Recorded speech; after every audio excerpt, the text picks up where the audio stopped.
ఓం శ్రీ సూర్యనారాయణాయ నమః. ఓం శ్రీ గురుభ్యో నమః. అందరికీ నమస్కారం.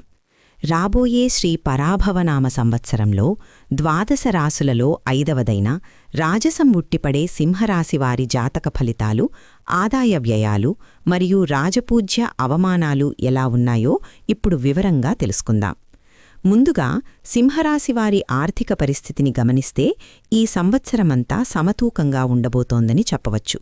శాస్త్రప్రకారం గణించిన సంఖ్యల్ని చూస్తే ఆదాయం 5గానూ వ్యయం 5గానూ ఉంది.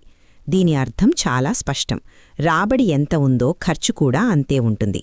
మీకు ధనప్రవాహానికి లోటుండదు, చేతికి డబ్బు అందుతుంది. కానీ అది ఏదో ఒక అవసరానికి వెంటనే ఖర్చయిపోతుంది. బ్యాంక్ బ్యాలెన్స్ పెరగకపోవచ్చు, కానీ అవసరాలు మాత్రం తీరుతాయి. ఈ సంవత్సరం మీరు ఆర్థిక క్రమశిక్షణ పాటిస్తే ఎలాంటి ఇబ్బందులు ఉండవు. కానీ విలాసాలకు పోతే మాత్రం ఆదాయం సరిపోక అప్పు చేయాల్సి వస్తుంది. కాబట్టి ప్లానింగ్ చాలా ముఖ్యం. ఇక సామాజిక విషయం చాలా ఆసక్తికరంగా ఉంది. ఈ సంవత్సరం సింహరాశివారి పరిస్థితి ప్రశంస ఎంత ఉంటుందో విమర్శ కూడా అంతే ఉంటుంది. సంఖ్యల్ని చూస్తే రాజపూజ్యం 7, అవమానం 7గా ఉంది. రెండూ సమానంగా అత్యధికంగా ఉన్నాయి. అంటే మీరు చేసే పనులకు సమాజంలో మంచి గుర్తింపు, అవార్డులు లేదా పదవులు దక్కవచ్చు. కాని అదే సమయంలో మీ ఎదుగుదలను చూసి ఓర్వలేనివారు లేదా మీ నిర్ణయాలను వ్యతిరేకించేవారు మీపై నిందలు వేసే అవకాశం కూడా బలంగా ఉంది. మీరు నలుగురిలో హైలైట్ అవుతారు, అదే సమయంలో టార్గెట్ కూడా అవుతారు. కాబట్టి పొగడ్తలకు పొంగిపోవద్దు, విమర్శలకు కుంగిపోవద్దు. మీ ధర్మం మీరు నిర్వర్తిస్తే చాలు.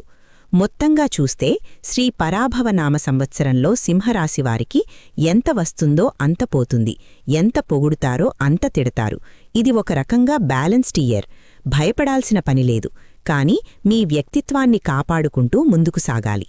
ఈ మిశ్రమ ఫలితాల నుండి బయటపడి విమర్శలను తట్టుకుని విజయం సాధించడానికి సింహరాశివారు ఈ సంవత్సరం తప్పకుండా తమ రాస్యాధిపతి అయిన సూర్యభగవానుడిని ఆరాధించాలి. ప్రతిరోజూ ఉదయం సూర్య నమస్కారం చేయడం లేదా ఆదిత్య హృదయం పారాయణం చేయడం వల్ల మీకు అఖండ విజయం సిద్ధిస్తుంది. అలాగే ఆదివారం నాడు పేదలకు గోధుమలు లేదా బెల్లం దానం చేయడం వల్ల సమాజంలో మీ కీర్తి ప్రతిష్టలు పెరుగుతాయి, అవమానాలు తొలగిపోతాయి. సర్వే జనా సుఖినో భవంతు. ఈ వీడియో మీకు నచ్చినట్లయితే లైక్ చేయండి. మరిన్ని రాశిఫలాల కోసం సబ్స్క్రైబ్ చేసుకోండి. శుభం భూయాత్.